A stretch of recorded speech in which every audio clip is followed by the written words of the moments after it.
When winter falls over Siberia, the world grows silent. Snow blankets the endless land, rivers lie motionless beneath the ice, and the taiga becomes a white ocean where time seems to disappear.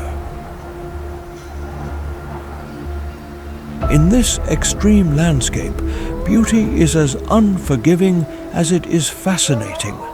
The cold grants no mercy, but it does not extinguish life either. It transforms it, hardens it, and forces it to adapt. Among frozen forests and silent steppes, wolves move with ancient discipline. Bears awaken amid the snow, and the Siberian tiger advances with the calm of an ancient spirit.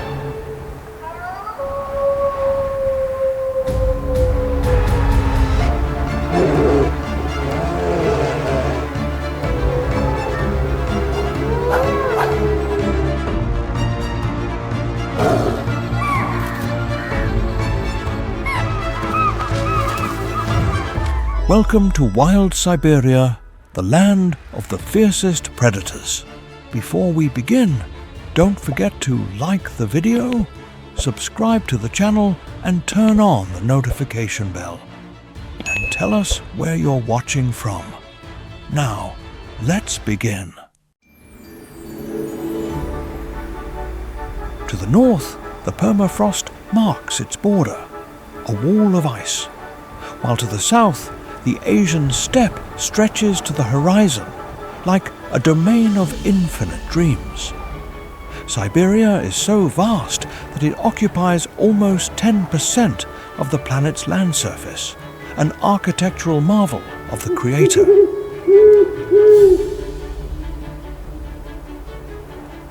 The Siberian ecosystem is perhaps one of the most majestic and pristine on Earth.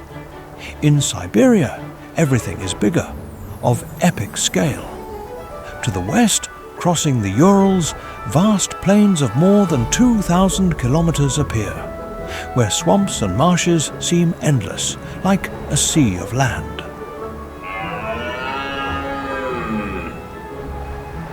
Afterwards, the Siberian taiga emerges with dense forests the size of a continent, where trees whisper ancestral stories. To the east, in the Russian Far East, imposing mountain ranges with dozens of active volcanoes guard the rear of this majestic kingdom, like silent protectors of the land.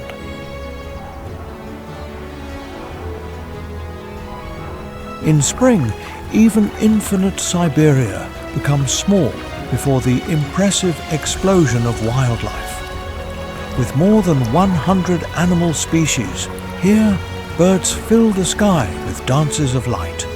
The infinite forests feed millions of herbivores, and predators enter a frenzy over the abundance of prey.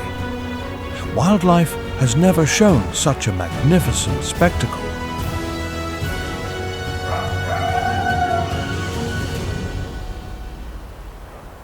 But there is a small problem. It is only October and the harsh Russian winter has just begun.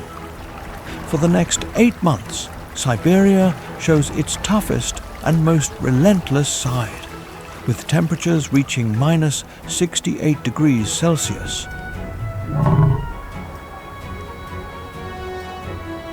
Here, snow falls incessantly, blurring all boundaries between the sky and the earth. The rivers transform into endless mirrors of ice, and the world is covered with a thick white blanket. Even the sun cannot bear so much harshness and abandons Siberia to its fate.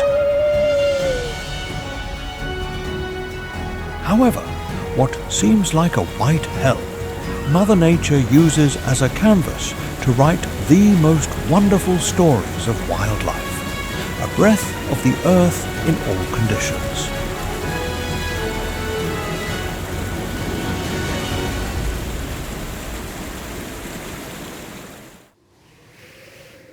Amidst the fiercest blizzards, where the wind reaches 100 kilometers per hour and the cold freezes everything, the majestic caribou stands firm, a blizzard warrior with an indomitable will.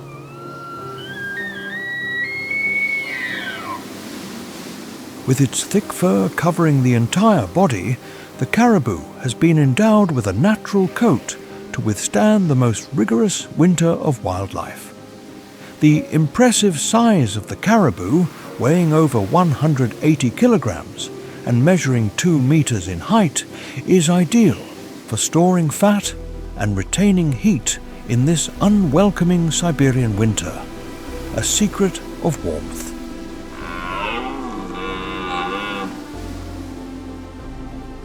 Of course, surviving the Siberian winter requires more than a warm coat and good fat reserves.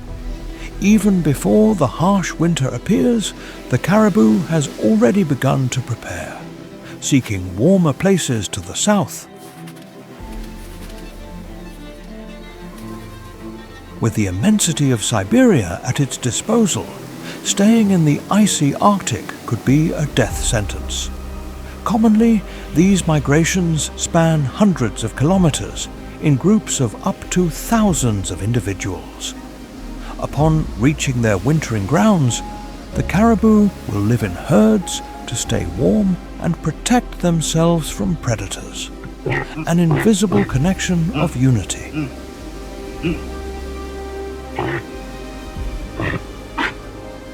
In addition to sheltering from the cold during the icy season, the caribou's coat turns white to cleverly camouflage itself in the now pale northern forests.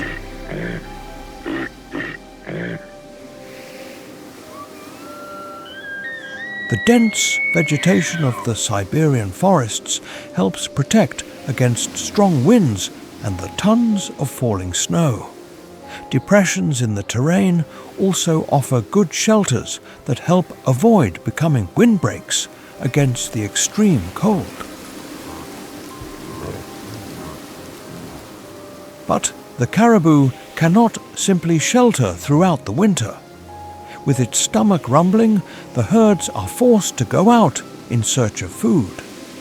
The options are not easy: starve or expose themselves to the freezing cold. With no other option, the caribou moves through the white landscape, searching for grass, abundant moss, and tasty lichens. Thanks to its large hooves, the caribou can move smoothly over layers of snow up to 1.5 meters deep, a feat of dexterity.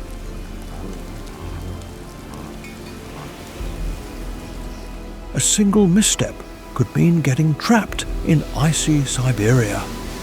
Their hooves are also a very useful tool in the white days of Siberia. With them, the caribou is capable of digging deep into the thick snow in search of delicious snacks.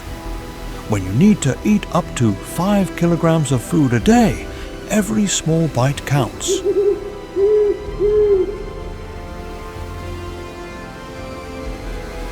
However, since climatic conditions do not allow for wasted effort in random excavations, the caribou relies on its extraordinary sense of smell to locate possible food sources. Where other herbivores only see white snow, the caribou smells nutritious fungi, a delicacy in this desolate ecosystem, a miracle of instinct. In addition to helping find food, the caribou's trained sense of smell also helps it avoid being eaten.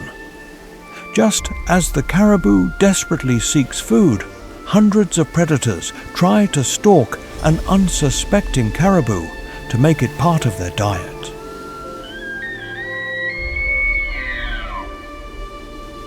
Hunting a colossal caribou weighing almost 200 kilograms of meat can mean having food for the entire winter and ensuring they see the sunrise in spring. To avoid ending its life, satisfying the hunger of the great Siberian predators, the caribou never lowers its guard.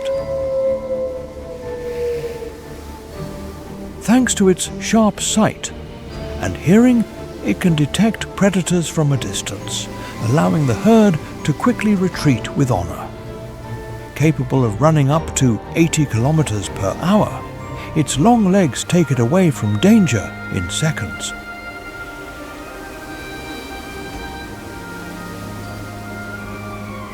On the other hand, in a wild environment like Siberia, it is not always possible to avoid trouble, and sometimes it is necessary to bravely face the bullies of the area.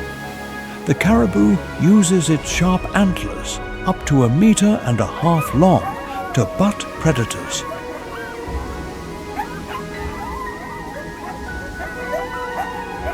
One precise blow is enough, and peace will return to the herd.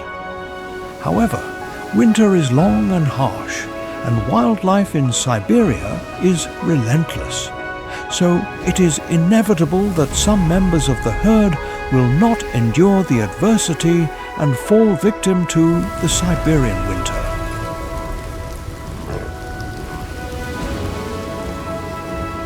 Many caribou, after a small mistake, become trapped in the deep snow that turns into quicksand, and only spring will free them, when scavengers take advantage of the feast that winter has left them.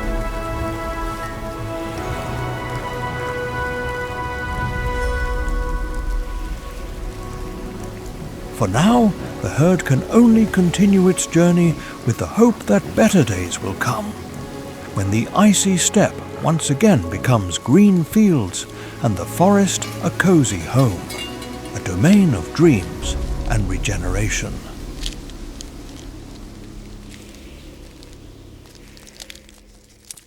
Not far from where the caribou herds live in the forest, royalty itself observes the entire animal spectacle taking place on the snow.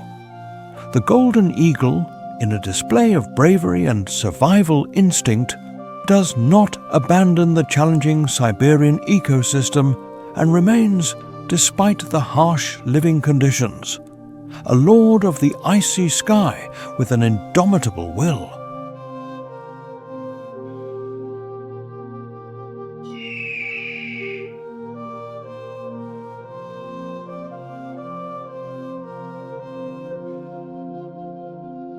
With a wingspan of up to 2 meters and weighing over 4 kilograms, the golden eagle is by no means one of the small birds that flutter south when the Russian winter strikes the northern forests.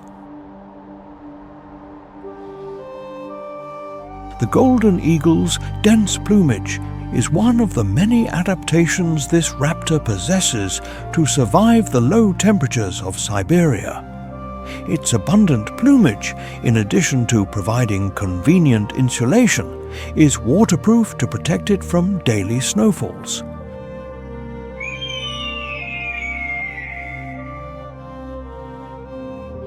No matter how much it snows, the golden eagle's stomach cannot stop working in winter, so staying in the comfort of its shelter is not an option.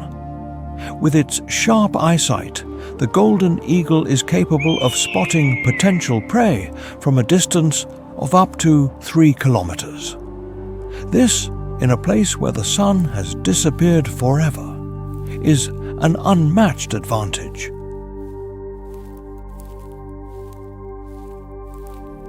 However, despite being a fierce raptor, winter also presents challenges for the golden eagle. During these months, prey is not particularly abundant, so the eagle must take advantage of every opportunity to get something to eat.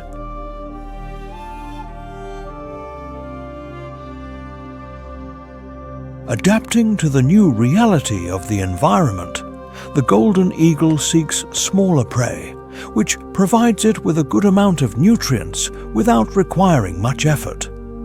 With the golden eagle flying in the sky, it is better for rabbits, hares, and small rodents to hide, because in a matter of seconds, they can go from walking on the cold plain to being trapped in the long talons of the golden eagle, tens of meters from the ground, an aerial dance of the predator.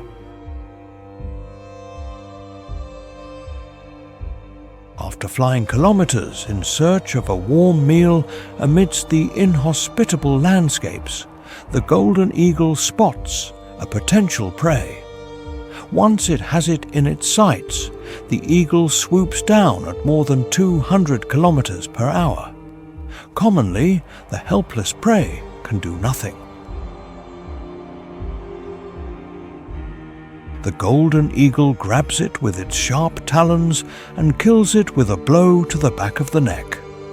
Although it is capable of flying hundreds of kilometers a day in spring and summer, in winter, the golden eagle must limit its flying time, as the weather conditions are not at all favorable.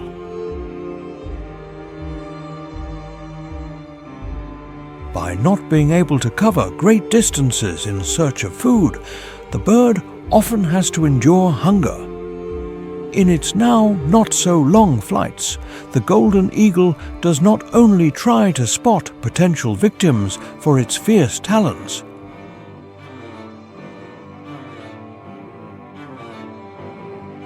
Although it is not an excellent scavenger, when winter is harsh and prey is scarce, even royalty has to adapt to eat what is available. So the remains of large terrestrial predators are not a bad meal for the golden eagle.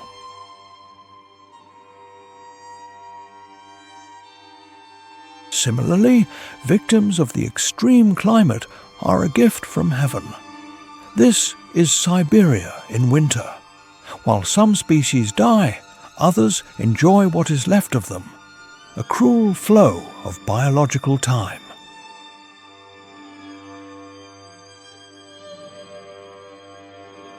Despite living in one of the wildest places in the world, the golden eagle's great flying ability, as well as its sharp talons and hard beak, place it at the top of the Siberian food chain.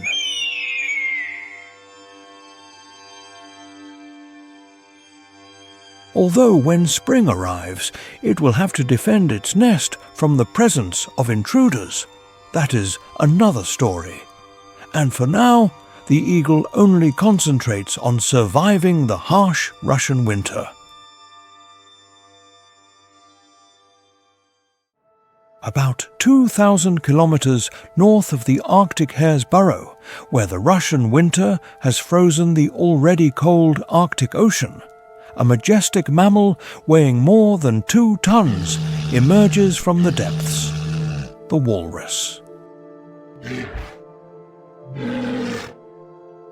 While other species would flee from the semi-frozen waters that guard the north, for the walrus, these hundreds of kilometers of drifting ice are like a personal paradise, a domain of dreams and freedom.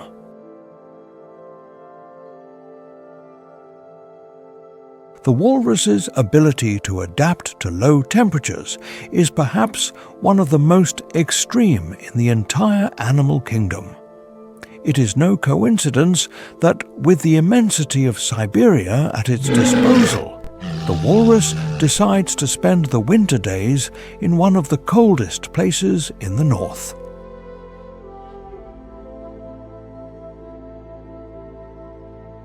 To maintain body temperature, Mother Nature has endowed the walrus with a blubber layer up to 15 centimeters thick. In the hardest days of the Siberian winter, the walrus reaches a fat ratio of 1/3 of its body weight, allowing it to stay warm regardless of external conditions. A secret of miraculous warmth.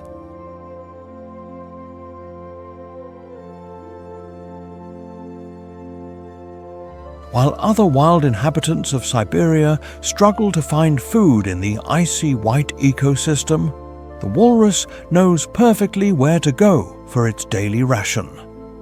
The Arctic seabed, even on winter days, contains a great abundance of mollusks, crustaceans and invertebrates, which helps keep the colossal walruses healthy and well fed.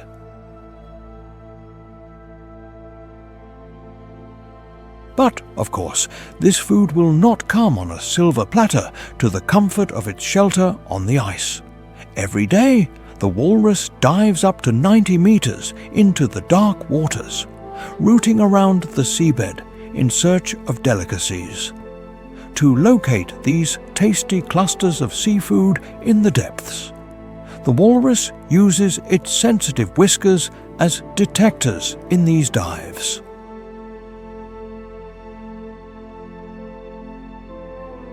The walrus uses the very useful tool it carries on its face in the form of long white tusks up to a meter long to dig into the seabed and unearth its delicious treasures.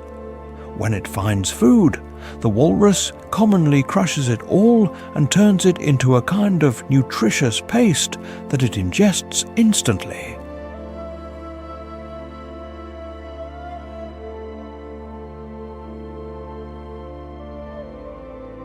Seals trapped between drifting ice floes are easy prey for larger walruses, who, upon spotting the prey, pounce on it, hold it with their front flippers, and deliver the final blow with their long tusks. It is a not insignificant meal for these giants of the north.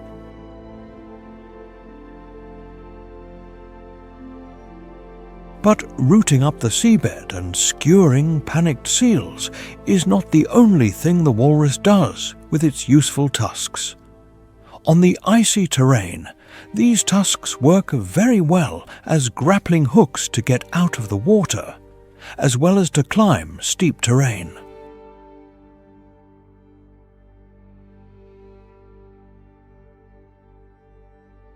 Despite its colossal size in the Siberian ecosystem, no one is safe from being swallowed, and the wild orcas are the executioners of the walruses. To protect themselves from them, it will not be enough to climb onto small ice floes. As with their gigantic physique, the orcas can easily flip them. To escape the voracity of the orcas, the walrus must move to higher land areas, where the ice layer is several meters thick and prevents these bloodthirsty dolphins from accessing the terrified walruses.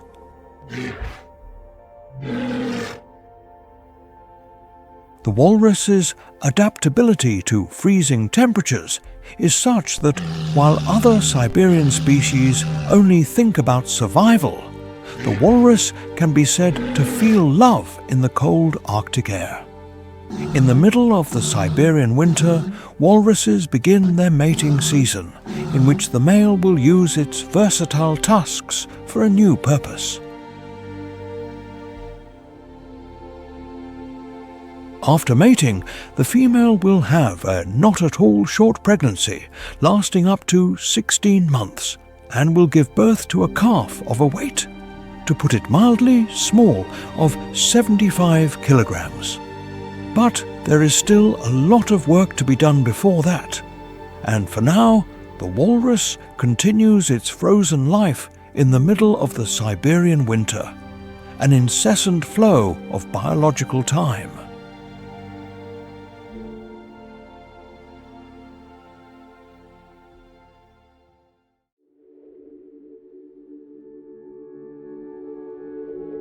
Although the walrus boasts of its large tusks as an effective weapon, the most fearsome bite in all of Siberia is found thousands of kilometers to the south, in the middle of the dense forests of the Russian taiga. Indomitable, walking between the trees and lurking from the shadows, the Siberian taiga is the perfect model of a predator in this icy landscape, a mysterious lord and powerful soul of the night.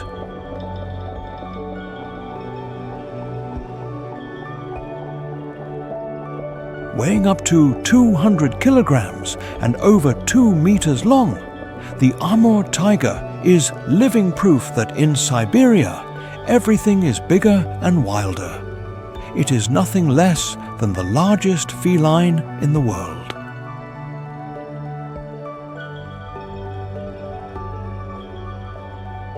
In winter, the Siberian climate itself has endowed the Amur taiga with its colossal size, forcing it to adapt.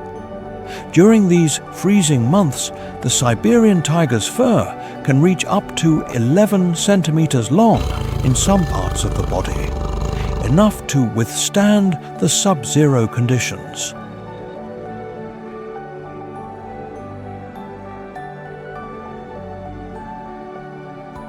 In addition to acting as a warm winter coat, its dense fur has paler tones with less marked stripes than the large felines in other parts of the world, which helps it camouflage itself in the pale Siberian landscape. Thanks to this, despite its colossal size, the Siberian taiga can move very stealthily through the forest without being detected, an art of stealth.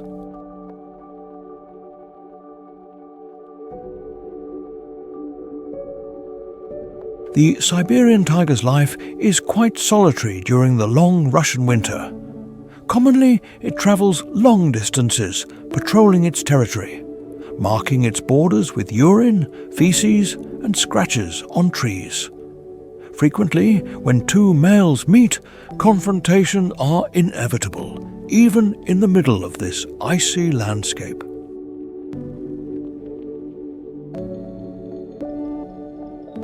With the cold problem controlled and the domain free of strangers, the Siberian taiga must address another of the great challenges of living in Siberia during these sub-zero months.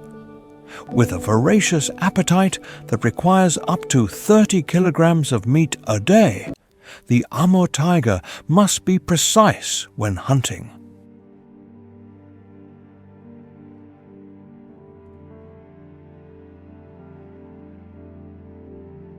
Its position at the top of the Siberian food chain is a great advantage, since while other predators see their culinary options reduced, the Siberian taiga can gorge itself on almost anything that comes its way.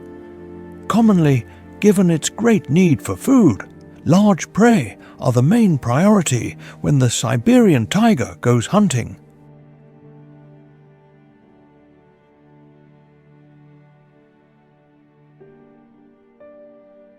Hares, pikas, deer, elk, caribou, and wild boars must be careful, because in a matter of seconds they can be charged by a large feline of more than 200 kilograms. Living in the dense forests of the taiga, for the Siberian taiga, the key to feeding is stealth, especially in the harsh winter.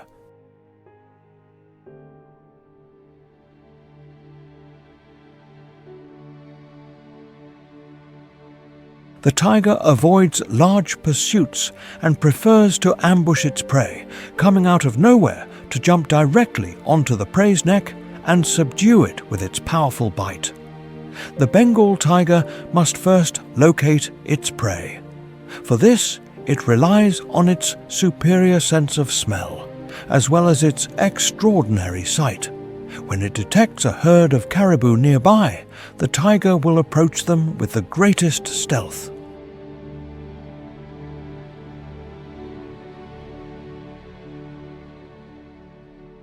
The taiga's strategy is usually to wait patiently, hidden among the vegetation, and leap up to 5 meters through the air directly onto its unsuspecting victim. The Siberian taiga usually delivers the final blow with a powerful bite to the neck. If it fails its goal in the first attack, the Siberian taiga does not hesitate to start a swift pursuit that almost certainly will end with the ingestion of a tasty piece of meat.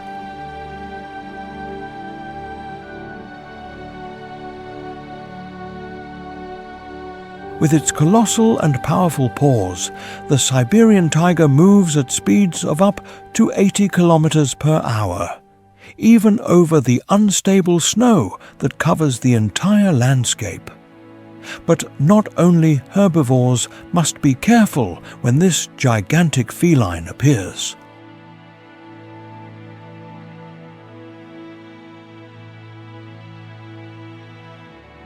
The Siberian taiga's super-predator status means that even predators accustomed to terrorizing other species find themselves in the position of prey.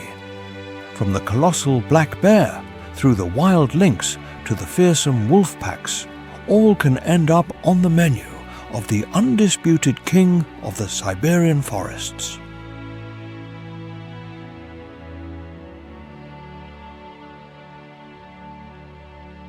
Although thanks to its majestic size, the Siberian taiga can withstand the harsh winter without problems.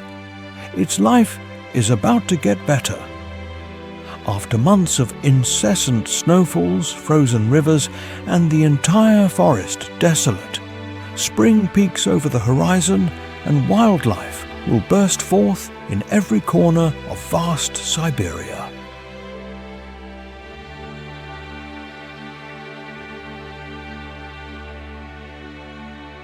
For the Amur taiga, this means abundant prey and the start of the mating season, in which the male will be delighted to show off his charms to win over a female ready to reproduce.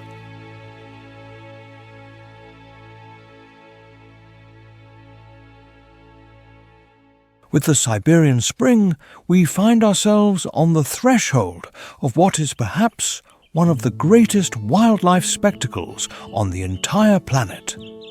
After months of darkness and under the dominance of low temperatures, Siberia awakens from its lethargy like a giant stretching its limbs after a long sleep.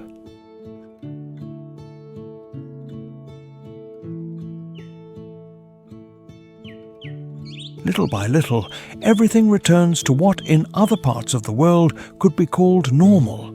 But here, with 9 months of harsh winter, it is an exception. With the slow but constant increase in temperatures, the thick snow melts, revealing an exuberant green blanket that sprouts strongly.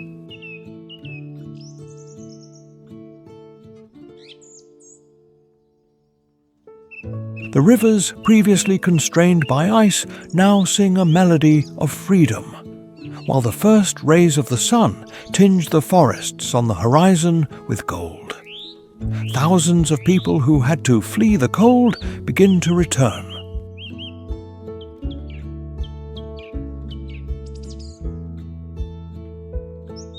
Migratory birds fill the sky, filling the air with their songs, announcing the arrival of a new reality in wild Siberia. This is perhaps the greatest manifestation of wildlife ever seen in this region, where the wild world, defying all predictions, was barely surviving. Now it is a paradise on earth, where the miracle of life is manifested in every corner.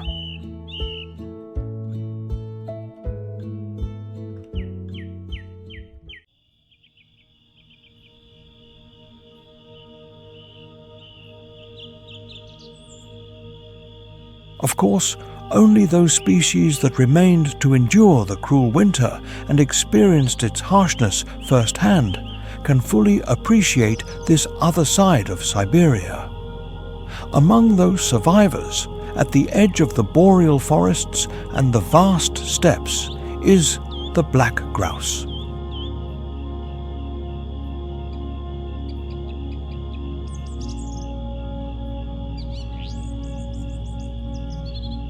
With its lyre-shaped tail, from which it takes its name, and a beautiful black plumage with mystical blue iridescence, the black grouse is proof that Siberian wildlife also comes in many forms, each with its own charm, a dancer of the steppe.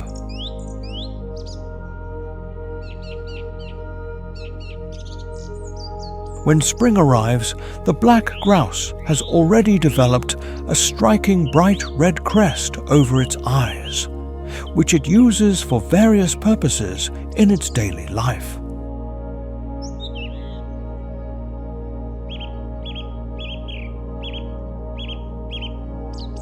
Although at first glance the black grouse may seem too fragile to withstand the long Russian winter, being a bird no more than 60 centimeters and 2 kilograms in weight, it keeps several cards up its sleeve, or rather under its feathers, to withstand the harsh living conditions of the Siberian winter and witness the arrival of the long-awaited spring.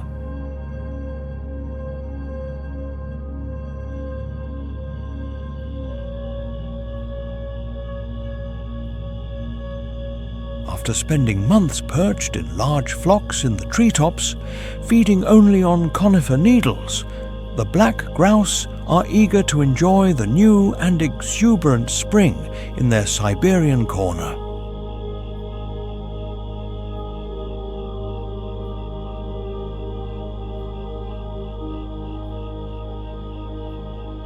With the melting of the snow, the endless steppes reveal hundreds of kilometers of lush vegetation available for foraging. It is a feast that totally contrasts with the previous harshness imposed by winter.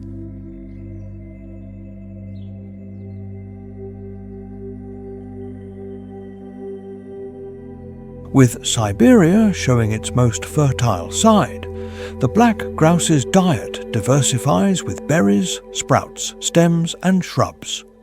Unlike migratory birds that return after journeys of thousands of kilometers, the black grouse is quite sedentary.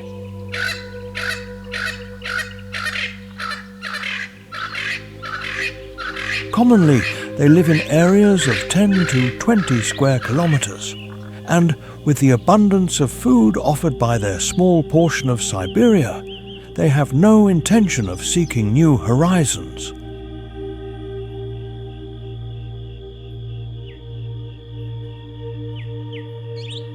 During the day, the black grouse will spend long hours rooting through the vegetation, ingesting all kinds of delicacies left behind by the snow. As night falls over the steppe, the black grouse commonly flies to nearby trees to take shelter from possible predators. That is the great advantage of living right on the border between the dense boreal forests and the now prolific steppe.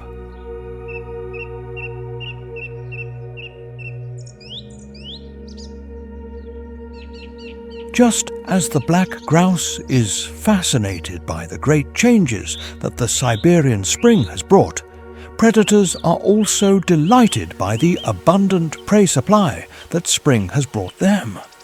And this, of course, can include a tasty black grouse of almost 2 kilograms of meat.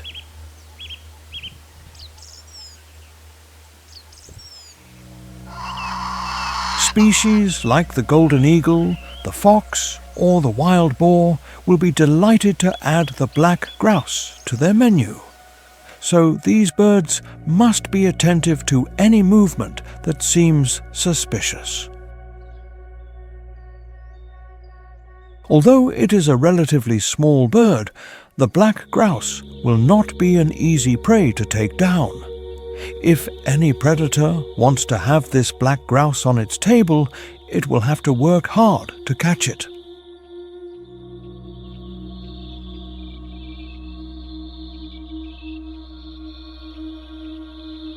When a threat dangerously approaches the black grouse, it, true to its nature as a bird, flaps its wings and flies a short distance at low altitude to escape danger.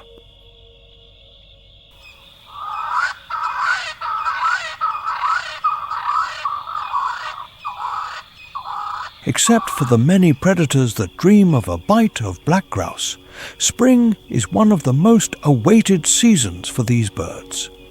With the flowering of vegetation across the vast territory, for the black grouse, love is in the air, and there is no better way to celebrate it than by looking for a fertile female to expand the family.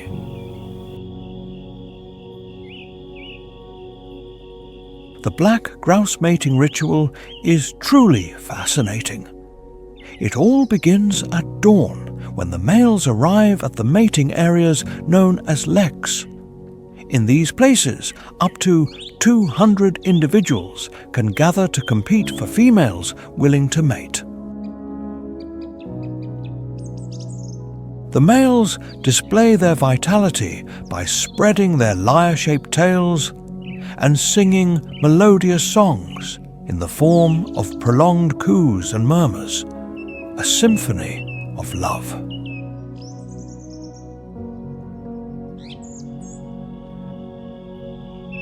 When the male's tricks are successful and the pair of black grouse shows their love, the female will fly away from the mating area to seek a safe place to lay her eggs.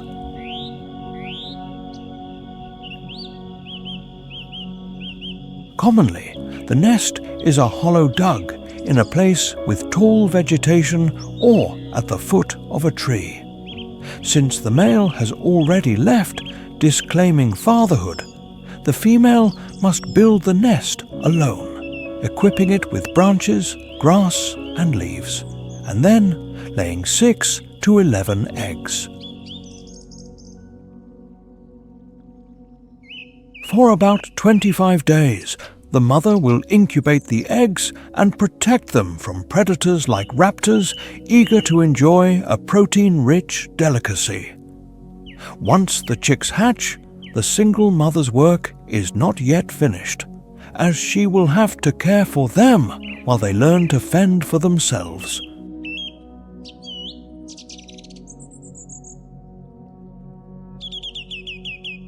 At 14 days old, the chicks can already take short flights and accompany the female on her walks, foraging in the vegetation. One of the first lessons they must learn is to fully enjoy spring, because Siberia is not always so generous to them.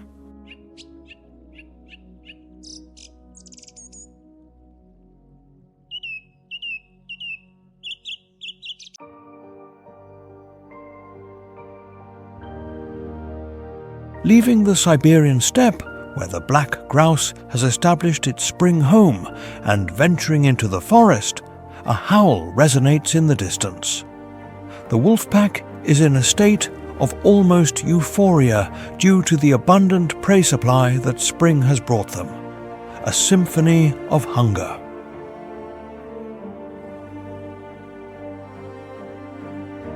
The hardships of winter are just a distant memory, and the wolves begin to shed their thick winter coats for a cooler outfit, appropriate for the milder weather.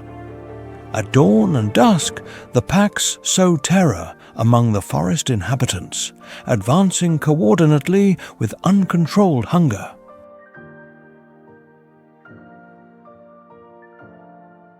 With packs of up to 15 individuals and an adult wolf eating about 4 kilograms of meat a day, wolves are not particularly interested in small prey and concentrate their efforts on hunting something that is truly worthwhile and enough for everyone.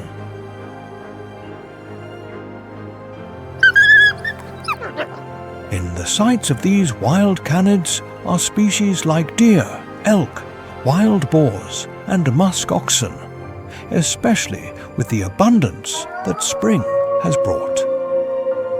Small prey like hares, pikas, and, why not, black grouse are less common.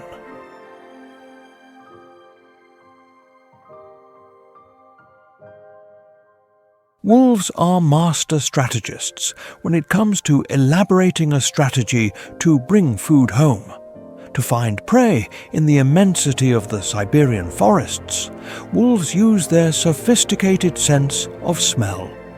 When the canids perceive an odor or detect the slightest sign that the prey is near, the pack will follow its trail.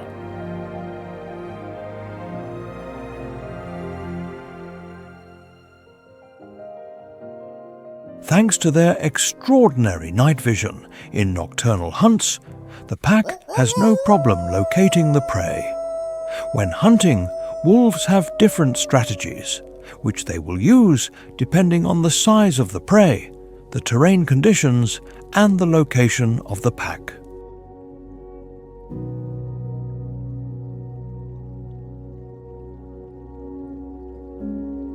When the vegetation allows it, the pack employs the strategy of surrounding the prey from multiple fronts and launching a simultaneous attack. Here, the surprise factor is key, so every canid must be very stealthy. One false step and dinner can flee terrified.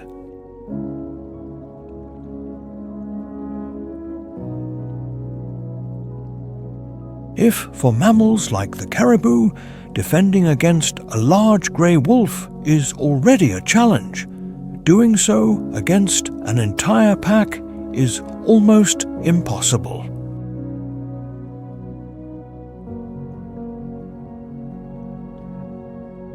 Another of the preferred strategies of wolf packs is to chase the prey until it is exhausted and succumbs to their bites.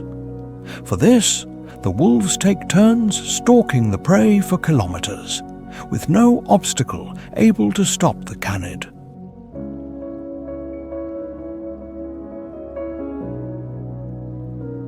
After a very long pursuit, the end is almost always the same. The prey falls from exhaustion and is quickly caught by a wolf, which delivers the first blow. After barely a few minutes, the entire pack joins the feast, although they are a lethal and coordinated force. When hunting, wolves will never refuse an easy meal.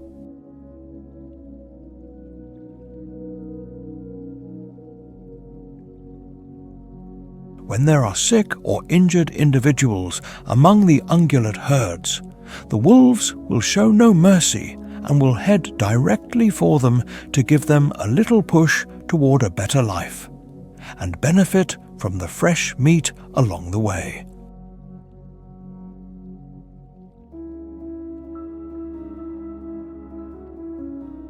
Speaking of fresh meat, thanks to the melting of the snow due to the arrival of spring, the victims trapped under the thick layers of snow become nutritious scavenging remains for the packs.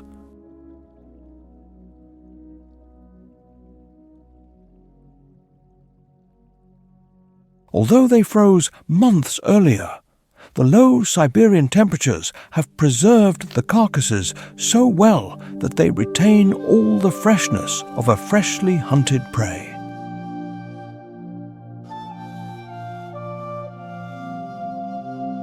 The successful survival of the pack in a place as harsh as Siberia is due, among other factors, to its complex hierarchy, where each member of the pack knows its place and the tasks to be fulfilled.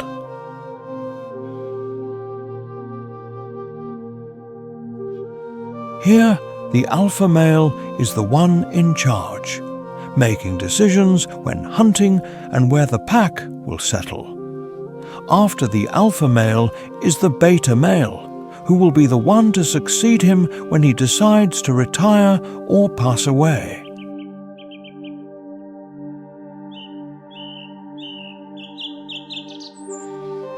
And finally are the low and middle-ranking individuals, commonly young adult wolves and wolves recently incorporated into the pack. Since the alpha male occupies a position of power with quite appealing privileges, his position is often coveted by other males for a coup d'etat.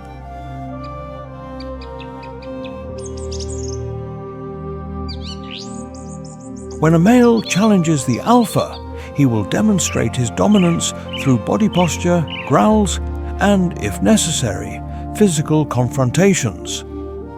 Some young males, however, are born into royalty, so in an act of nepotism, they inherit the leadership position from their father.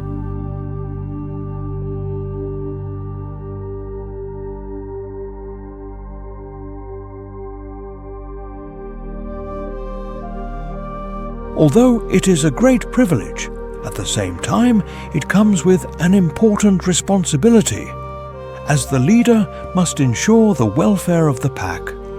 For now, with the arrival of summer in Siberia, the pack still lives in a golden illusion with abundant prey supply and a friendly climate.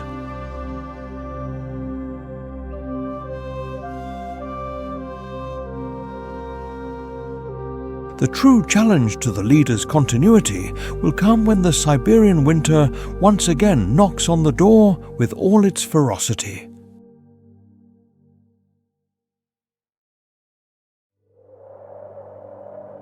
While wolves choose to live in dense and well-organized packs in the depths of the Siberian forests, another predator prefers to lead a solitary life, wandering the high slopes of southern Siberia.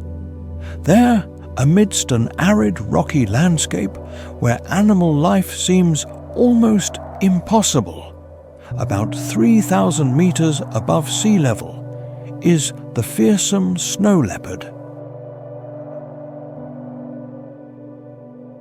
The ghost of the mountain, as it is also known, is a majestic feline weighing up to 55 kilograms and 1.5 meters in length. With its dense coat of pale grey, the snow leopard camouflages perfectly in its rocky environment among the Siberian slopes.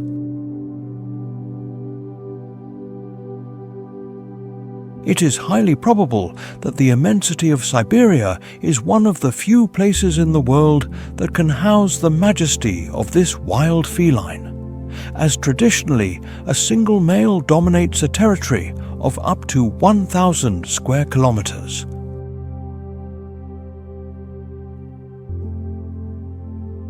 With its large paws, small ears, and dense fur, the name snow leopard is no accident.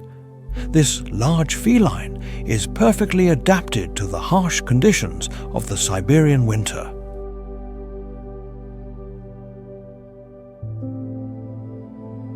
Now, the problem is that the freezing days of Siberia have temporarily ceased, and summer has arrived in all parts of this earthly paradise, or almost. To maintain its cold and solitary lifestyle, the snow leopard lives in very high areas where low temperatures are not a survival challenge, but a constant.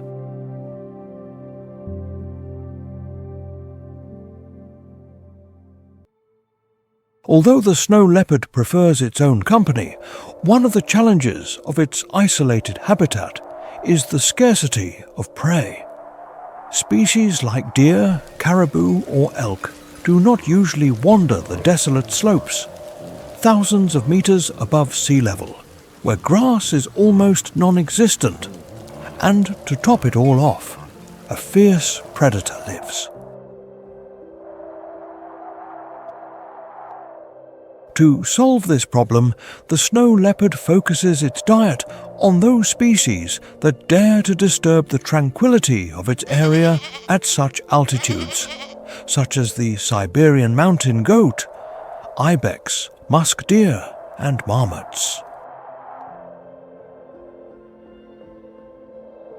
Given the isolated condition of its habitat, far from the carefree herds of herbivores, the snow leopard must be precise when spotting a potential prey. Failing a hunt can mean wasting energy and ending up with an empty stomach. Thanks to its grey coat, the snow leopard can camouflage perfectly in its rocky environment throughout the year, even when the snowfall is not so dense. This is an unmatched advantage, since in the middle of the Siberian slopes, the snow leopard's best tool for feeding is its stealth.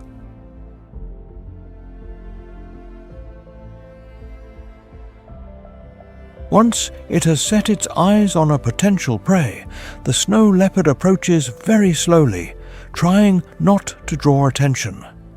The key is stealth and patience. Commonly, an elevated position is the perfect place to stalk its future dinner. after observing the prey's movements for a while, the ghost of the mountain finds the opportune moment to surprise it, leaping up to 15 meters through the air directly onto its unsuspecting victim. The snow leopard usually delivers the final blow with a powerful bite to the neck.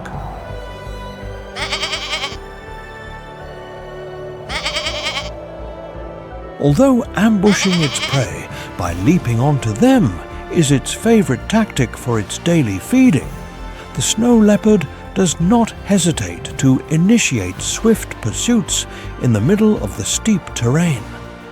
With its powerful paws, in addition to making impressive leaps, the snow leopard reaches speeds of up to 88 kilometers per hour. So no matter how fast the prey runs, sooner or later the leopard will catch it.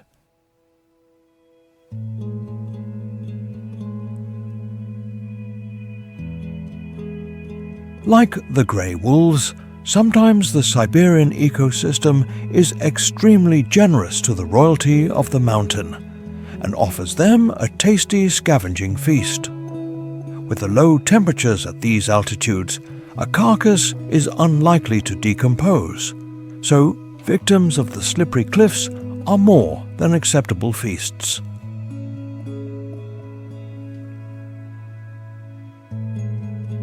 With a full stomach, the snow leopard, like every king, has its temper and will not tolerate strangers invading its domain, at least not without a fight.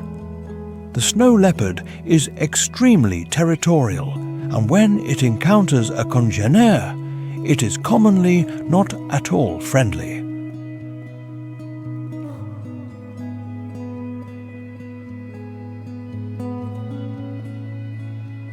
Frequently, when a male detects another crossing the borders of its territory, the intruder will be warned with a series of vocalizations and postures. Although a roar would perhaps be a more intimidating signal. When it comes to exhibiting its vocal talents, the snow leopard is not the strongest candidate. Since having very short vocal cords, it is unable to roar. However, most of the time, the warnings are heeded and the invader turns back.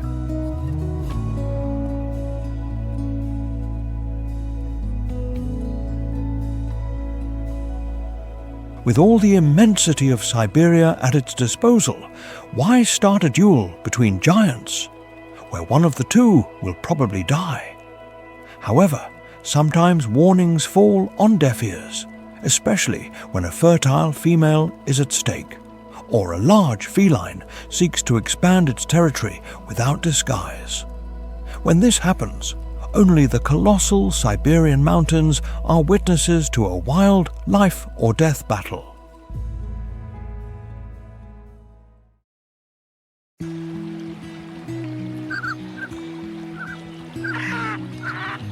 Contrasting with the austere plumage of the black grouse in eastern southern Siberia, where the Urals are thousands of kilometers away, in the tranquil summer waters, the colorful mandarin duck enjoys a refreshing bath.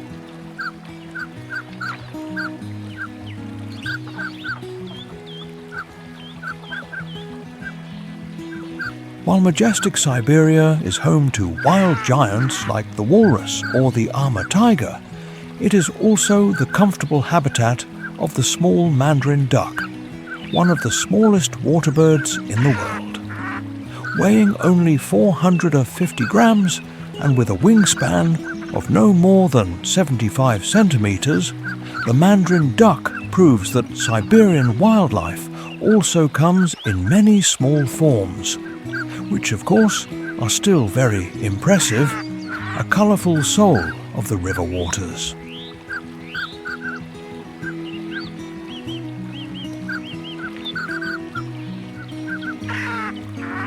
The mandarin duck is a species that represents the beauty of Siberian fauna.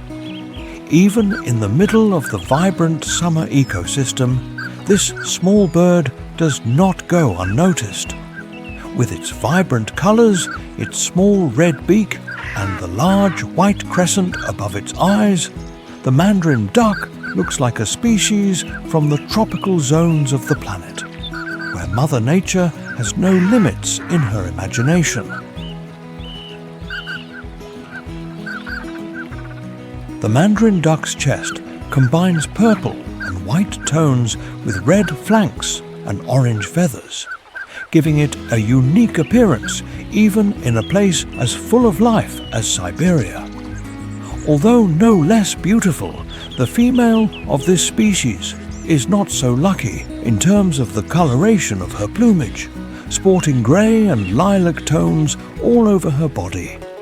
The sexual dimorphism is such that they look like completely different species.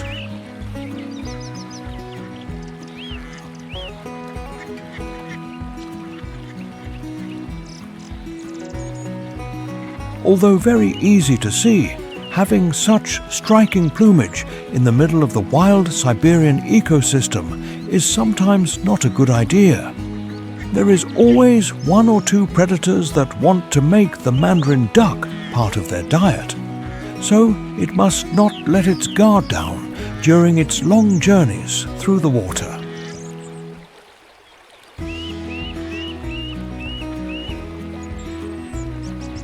Among the species that do not care about beauty but about the taste of the mandarin duck are the owl, the coyote, and the marten. Of course, when you weigh less than half a kilogram and live in a place as wild as Siberia, with a long list of fierce predators looking for you, the idea of fighting is not the most advisable.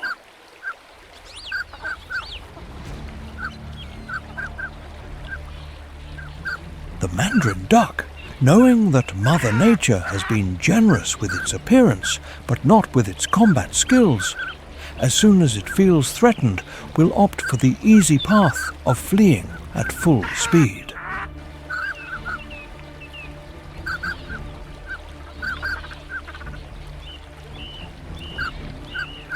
Either by swimming down the river or by exhibiting its flying skills. With endless boreal forests surrounding its habitat, the mandarin duck considers them a very safe refuge, far from danger.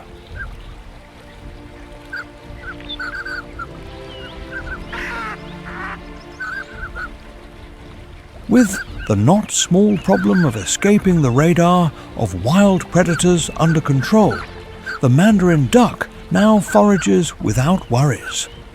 One of the keys to this small bird's survival in an ecosystem as unforgiving as Siberia lies in its ability to adapt its diet.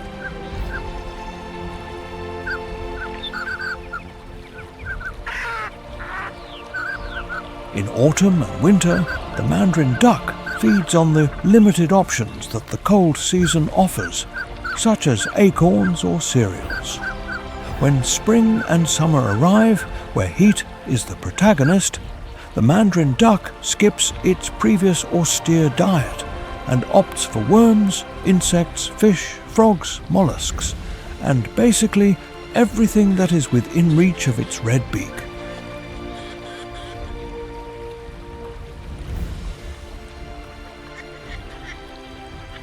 However, with such a striking appearance, it is better to go out and forage early in the morning and return to the relative safety of the trees and dense vegetation as soon as possible.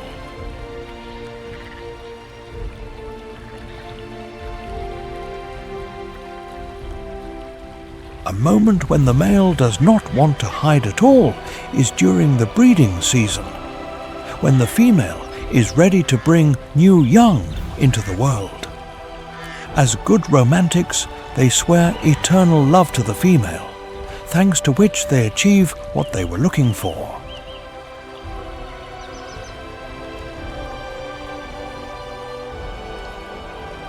After mating, with between 9 and 12 young on the way, the female does something quite peculiar and practices brood parasitism.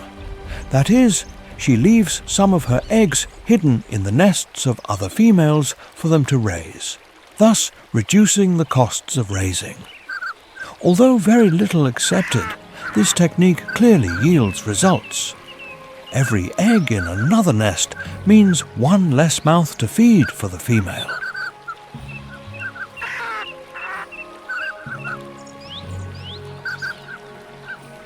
After fulfilling the obligatory task of raising some of her little ones, the female will build her own nest in a tree near the water. Although during this time some male ducks continue their role as a nourishing father, protecting the female and the nest, the female will incubate the eggs alone, being solely responsible.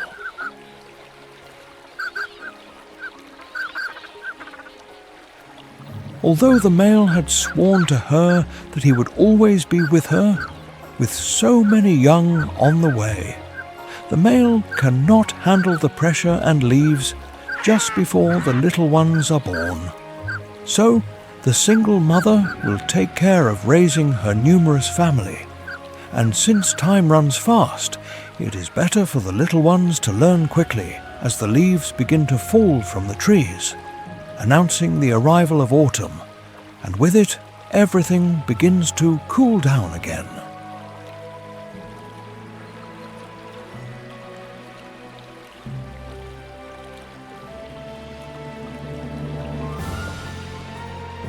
With the arrival of autumn in Siberia, the tension rises in the air.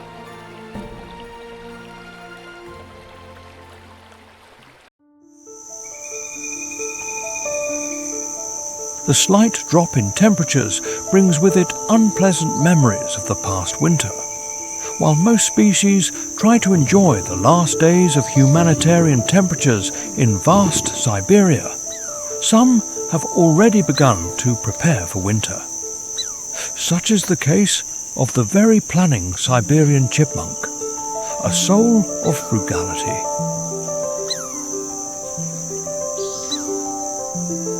As soon as it perceives the slight drop in temperatures with the arrival of autumn, the chipmunk does not waste time and gets down to business, or rather paws. Being a small rodent, no more than 150 grams, the chipmunk knows perfectly that the key to survival is having completed its task before winter freezes everything.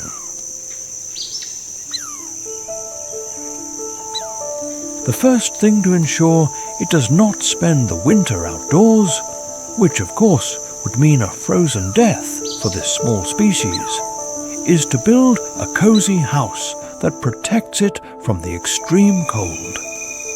Although there is an abundance of trees in the endless boreal forests, the chipmunk prefers to keep its paws on the ground, or rather underground. Thanks to its powerful claws, the chipmunk has no problem digging and building its not-so-modest winter retreat.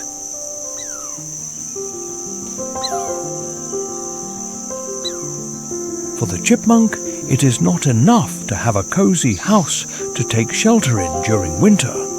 Therefore, they build true complexes, up to 3 meters long and 2 meters deep, with storage rooms, waste chambers, and even a comfortable nest.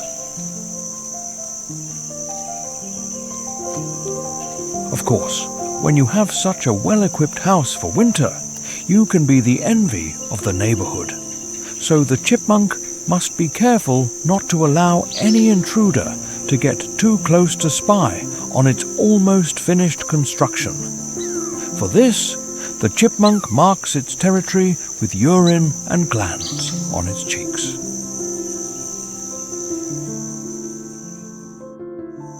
Although chipmunks can live in colonies, each of them commonly has its own territory, which means that each one must build, or rather dig, its own winter retreat. Leaving aside its small size, the chipmunk seems to know perfectly that it lives in Siberia, where everything is bigger.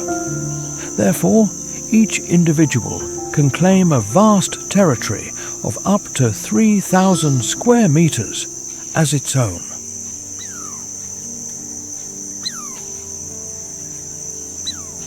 With a more than decent house prepared for winter, one of the chipmunk's greatest concerns is keeping a small body well nourished.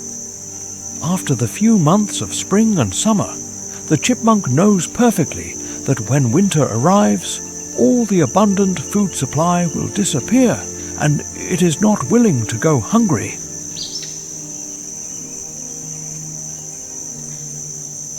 To solve this problem in autumn, the chipmunk sets out to increase its body fat percentage to the maximum, setting aside any hope of a slender figure. However, that will not be enough to withstand the next 8 months of winter.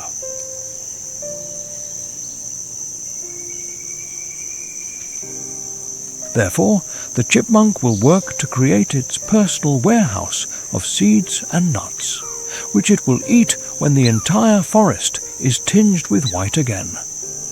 Every small piece, no matter how tiny, is transported directly to the burrow, thanks to which the pantry will increase little by little.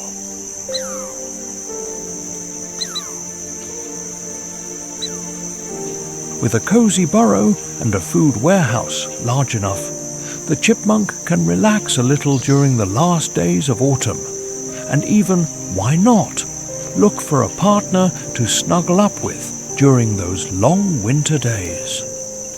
Although the mating season begins after the long winter, it is better to spend all this time with company than alone.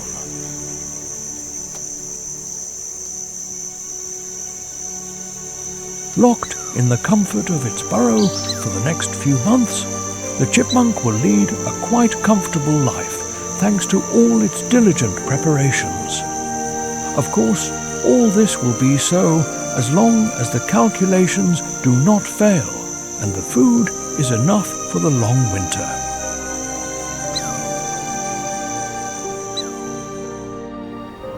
When the chipmunk sees the sunlight for the last time in a long time, the greatest fear of countless wild species comes true. Mother Nature has decided to end the truce, and the Siberian winter once again plunges what was just a few weeks earlier a vibrant ecosystem into an endless lethargy.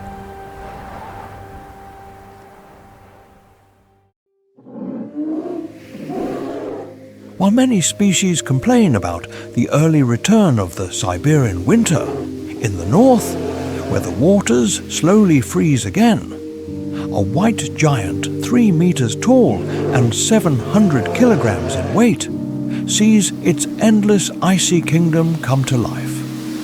For the polar bear, the return of winter is like a miracle.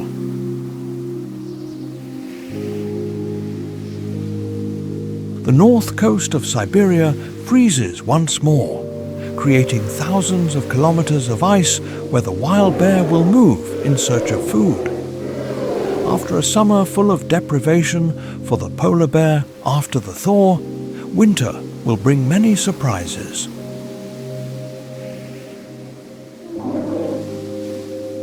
As soon as a thin layer of ice forms on the freezing waters of the Russian Arctic, the polar bear does not think twice and begins its long journey north.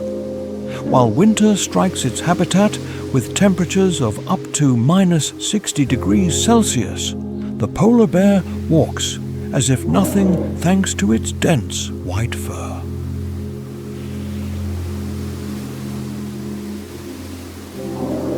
Beneath this abundant layer of hair, the polar bear possesses a large amount of fat that assures it a perfect coat for the cold and long months ahead.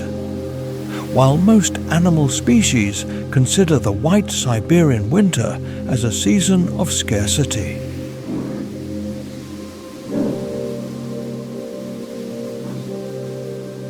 The polar bear knows perfectly that with the beginning of low temperatures, its particular feast is about to begin.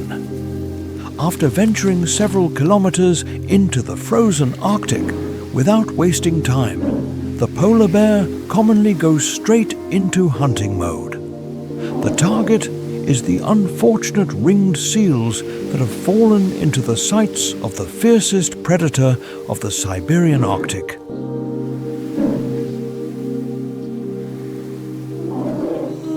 Multiple factors make seal hunting a difficult task, such as the seal's ability to dive quickly and the harsh weather conditions. Despite this, the polar bear has some tricks up its sleeve and will not hesitate to use them to capture prey as large as a seal.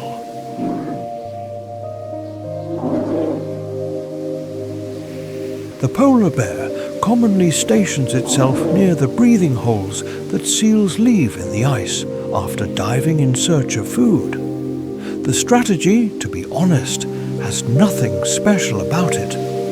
When the unsuspecting seal pokes its head out to breathe, it will be met by an aggressive and very hungry bear, 3 meters tall.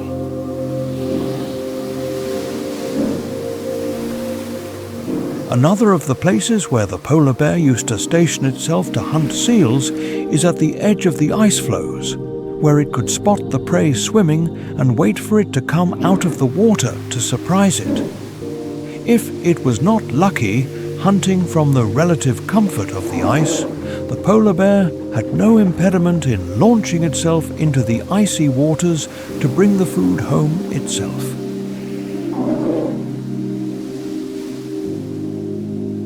Thanks to its colossal paws, in addition to being able to walk on ice and snow, the polar bear is an extraordinary swimmer. A bear can even swim distances of up to 90 kilometers in search of food.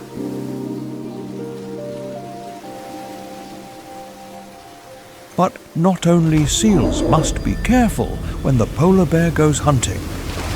With a voracious appetite capable of gorging up to 40 kilograms of meat a day, the polar bear is the terror of water birds, seafood, fish, and even the colossal walruses can end up on its menu.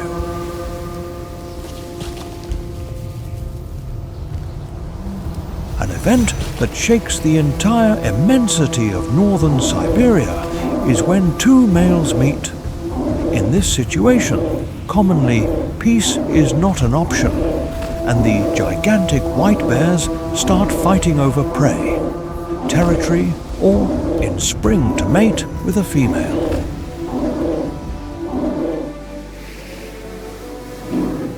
Although it is a species more than adapted to the freezing temperatures of northern Siberia, when the harsh Russian winter strikes with its incessant blizzards, the polar bear has no choice but to dig a small hole to take shelter. When the weather is unforgiving, the polar bear can even spend several days without leaving its rudimentary den. Of course, the definition of good weather for the polar bear is quite different from that of other wild Siberian species. And with hundreds of seals wandering around, staying home is not the best decision. And even less so when you know you must make the most of winter, because summer will come with its own challenges.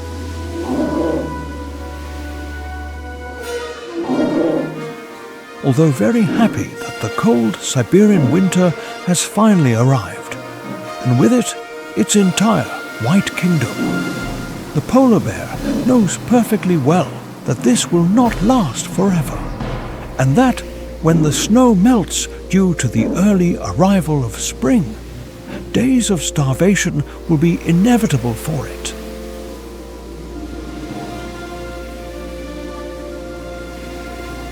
While most Siberian animals celebrate the end of winter, for this white king, it can even mean a death sentence. Due to global warming, winters become less predictable every year. So, when the water melts, the polar bear does not know for sure when its icy paradise will return.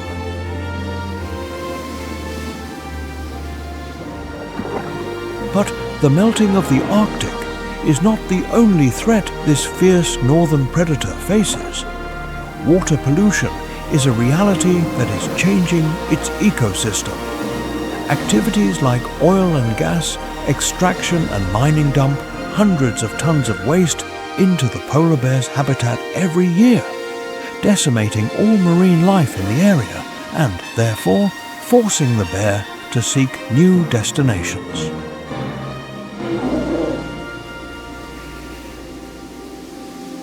Poaching of this species is another of the challenges for these Siberian giants. This activity kills about 200 individuals a year. With approximately 26,000 polar bears remaining in Siberia, this species could have a fate already sealed in Siberia.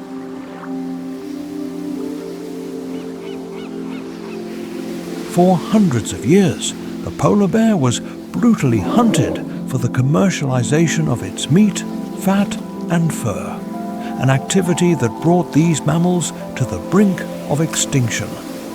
Fortunately, today they have shown important signs of recovery.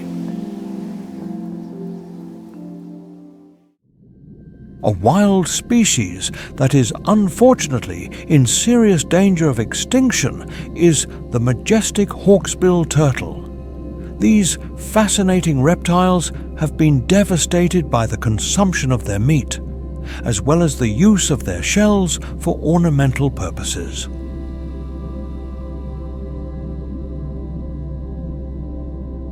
Small clownfish also do not escape being threatened by the effects of human activity.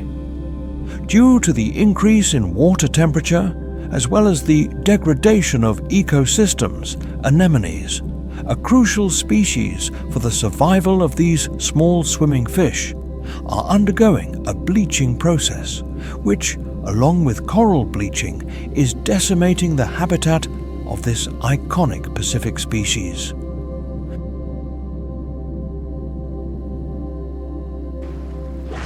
Not even the most powerful predators of the sea escape being threatened by human influence in these waters.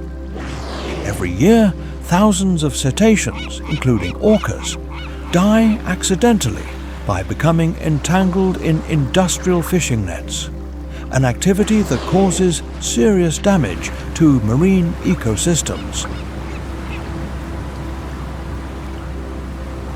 And like these species, hundreds of thousands of species are severely threatened by activities such as overfishing, plastic pollution, oil spills, and even water warming caused by climate change.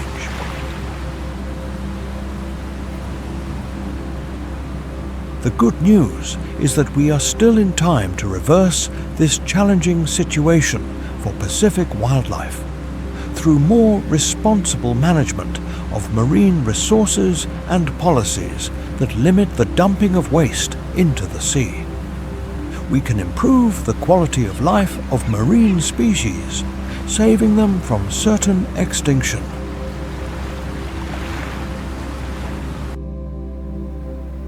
Have you been surprised by the stories about the wildlife of marine species in the Pacific? If so, don't leave without giving us a like, as well as leaving in the comments box which wild species impressed you the most.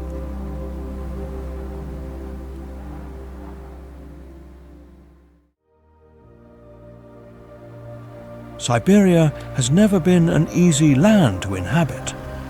For tens of thousands of years, it has challenged all creatures with its extreme cold, its deep shadows, and its relentless scarcity. However, precisely in those extreme conditions, nature has forged perfect masters of survival. From the stealthy Amur tiger in the taiga, the strategic wolf on the steppe, to the polar bear, the white king of eternal ice.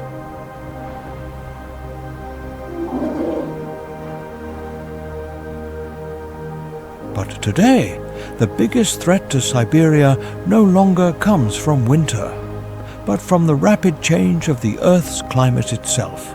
a curse of the new era. Arctic sea ice is melting faster than in any other period in modern history.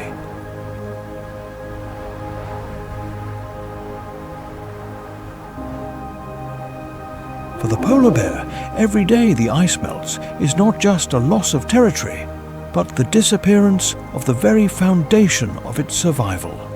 A place to hunt seals, a place to rest, a place to raise the next generation. A flow of biological time that is breaking.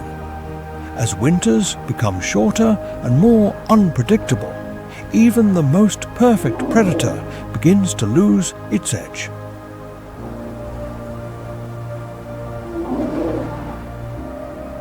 Not just the polar bear. The entire Siberian ecosystem is changing in subtle but profound ways. Early thaw disrupts the caribou's migratory cycles. The taiga forests are more susceptible to fires as temperatures rise. Eagles, wolves and herbivores are forced to adapt to a new ecological rhythm. Faster, more unstable and more fragile.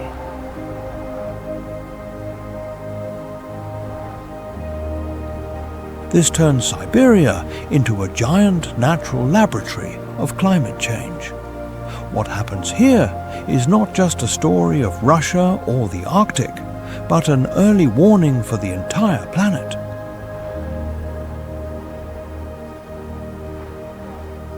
However, science also offers us hope. Conservation programs, sustainable forest management, ecological reserves and ESG strategies are proving that humans can develop without destroying. When ecosystems are protected, nature has a much greater capacity for resilience than we imagine.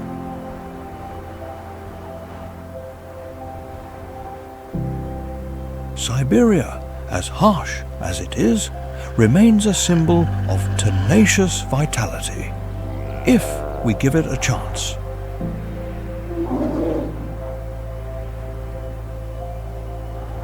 Education is not just retelling stories of wildlife, but helping us understand why those stories deserve to be protected.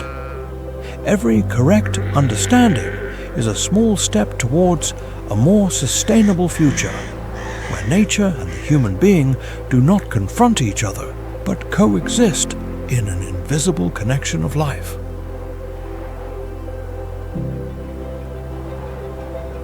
Because Siberia is not just the land of ice and beasts.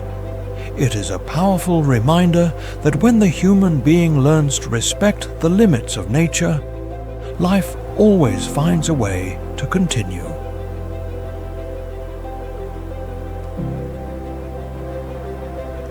If you want to follow our next videos, don't forget to subscribe to our channel and click on the notification bell, so you will always be aware of our latest videos. If you are interested in more people knowing about these majestic creatures that cross the Pacific waters, you can also share this video with your friends. See you in the next video with more stories of solitary giants, endless schools, and, above all, wildlife stories.